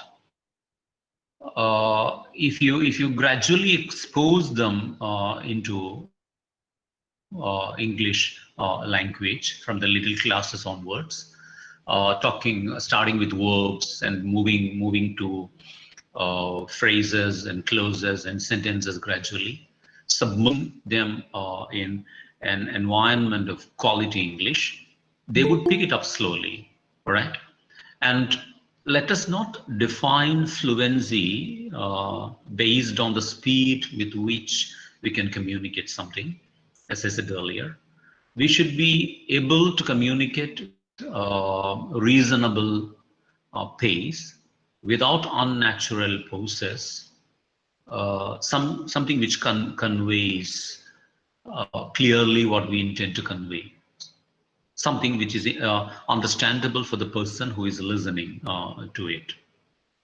So fluency, because language acquisition is possible through practice, as I said, lots of practice opportunities should be given to students. And this is possible slowly. So you can even catch them earlier, not just 10 standard. And if you bring to it slowly from the lower class, gradually this capacity could be built in them. But it will come only through practice. Without practicing it, the teacher doing it, and the OD and the students doing it, providing them opportunities, supporting them when they go wrong, correcting them indirectly, all these will help gradually. But a lot of reading should go into it. A lot of practice can go into it. Self-talk is good. We all do self-talk. I do a lot of self-talk. Okay, so talking to yourself, making them maybe describe themselves an experience of the past, making them narrate the story of the plot line of a movie they have watched, right? Making them narrate an incident which occurred the other day. These exercises can help them. Okay, thank you. Thank you, sir. Shall I read the next question, sir? I'm sorry? The next question is, shall I read the next question? Yeah, please, John, please do. Okay. Here is a question by Malika.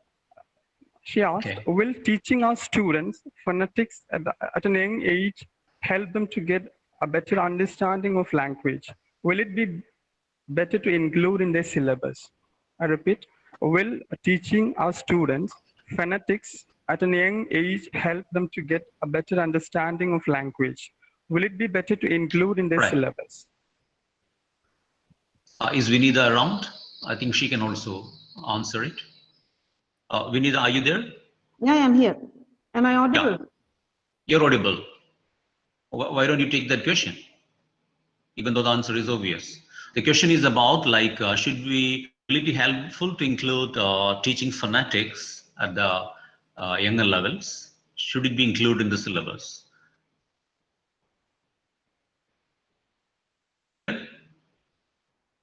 There's a problem with audio. Am I audible, Jawahar? Yes, sir, you're audible. All right. I would say that definitely we need to include. And in the kind of Montessori kind of curriculum, they have phonics out there, and they give much importance to the sound, the patterns of sound, and make them identify the sound, make them construct words and all with different patterns of sound. So Montessori system is bringing in phonics at a very early level. It would always help them if you teach it at the early level. And at the early level, it can be taught in a fun-oriented way, using rhymes, songs, action songs, so on and so forth. But we need very good quality English hands at the nursery, kindergarten, Montessori level. So my answer is yes, it should be, and it will improve. Okay. Thank you. Thank you, Malika. I have a couple of questions more. One is by Mr. Manhar. He asks, how can we improve sound patterns in a simple way? How can we improve sound patterns in a simple way? This question is by one Mr. Manhar. Yeah. See, sound patterns, the simple way is always to, as we said earlier, introduce them to the variety of sound patterns around without making it a curricular, put on artificial kind of thing. The sound patterns which are related to the uses around, the things around, with the common constructions around. And if you like the kind of directions you give, instructions you give, and commands you give often, these all includes different combinations and patterns of sounds. One way is you can directly introduce those. Second thing, I believe that if you expose them to movies, expose them to movies, the kids' movies kind of thing, this becomes possible. Cartoons, it becomes possible. So you don't have to always make it put on and teaching them artificially. You need to pick, for examples from the context around them, the text and the context getting connected to each other. This is one way you can look at it. Okay. Yeah. Thank you. Okay, so we have one last question here by Kirama Yadav. The question is, what are the additional qualities required of a teacher in the post-pandemic condition? What are the additional qualities required for a teacher in the post-pandemic condition? Right. See, one simple thing pandemic has done is it has put us far from each other. Social distancing has become the new normal, or the new abnormal, whatever it is. Okay. So when social distancing becomes the pattern, the importance of communication, clear communication, is more relevant. I would. Second thing is that we need to be strong in digital terms. All right. As a teacher, you should be more trained to use digital tools, and you should have very good communication skills, because you should be capable of explaining things from a distance. And when you explain things from a distance, you should be able to explain clearly. Yesterday, when I had a problem with computer, I was talking to a boy, and who was trying to help me troubleshoot. But where he should tell me to select the left one, maybe he was telling me to select the right one. So the instructions he was giving me from a distance were not working properly. And at one stage he said, "Sir, I'm not able to explain it the way I should, and there is a communication problem. So I would come to you in the morning and I'll fix it." This is precisely what happens, for example, when you are giving directions to someone from a distance. Get down at the bus stand, you turn right, take the first road, then go forward. So only if you're capable of explaining it properly, you will be able to communicate from a distance. So communication, the significance of communication will improve. The necessity of digital skills definitely will be enhanced in this way. And as a teacher, your communications also should improve a lot in the post-pandemic situation. And finally, there will be less number of jobs. There will be a lot of economic turnaround happening. Things will be difficult. So only if you are a super talented, super gifted teacher, there will be opportunities for you. You'll have to compete with machines. You'll have to compete with apps and digital tools.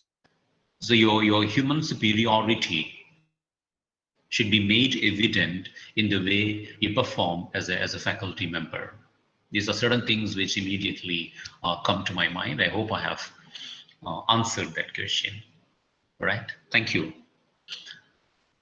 Thank you, sir. Thank you so much.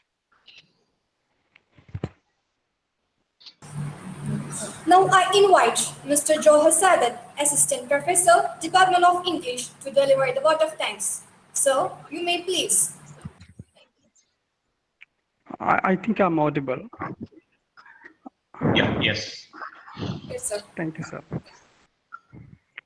Our respected speakers of the day, Dr. P.K. Babu, Principal Al-Shifa College of Arts and Science, Perindalmana, Miss M.K. Vinita, Assistant Professor, Unity Women's College, Mancheri, Professor Thomas Matthew, Principal of our college, Sahya Arts and Science College, Wandoor, my dear colleagues, students, and all the participants, a very good afternoon to all.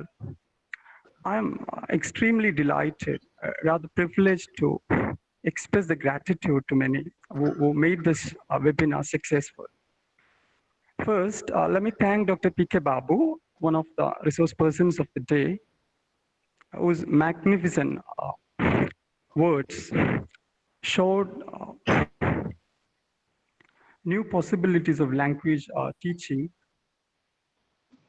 new possibilities of language teaching and learning, and the changing scenario and new emerging environments demand new methods of teaching. And sir, we're really grateful to you, sir, for your valuable time. I think your talk was extremely, insightful to all the participants, especially, all the teachers and students over here. I would like to thank you, sir, on behalf of, I thank you on behalf of Department of English, Sahya Arts and Science College. Thank you, sir. Thank you so much for your valuable time. And we can thank Ms. Vinita for, enriches this session with new methods and strategies of academic writing, which we always look up to in the platform of learning and teaching language. Thank you, ma'am. Thank you so much for your presence over here. Thank you, ma'am. Thank you so much. And the followed comments and questions in the chat box show how much effective the whole session was. We are really grateful to you, both to you, Babu sir and Vinita ma'am. Thank you very much. And I would like to thank Professor Thomas Matthew, our beloved principal, for his constant supports and motivation for make more academic discussions and seminars like this. Sir, we wouldn't have been able to fulfill this kind of a program without your constant support and help. Thank you, sir. Thank you so much.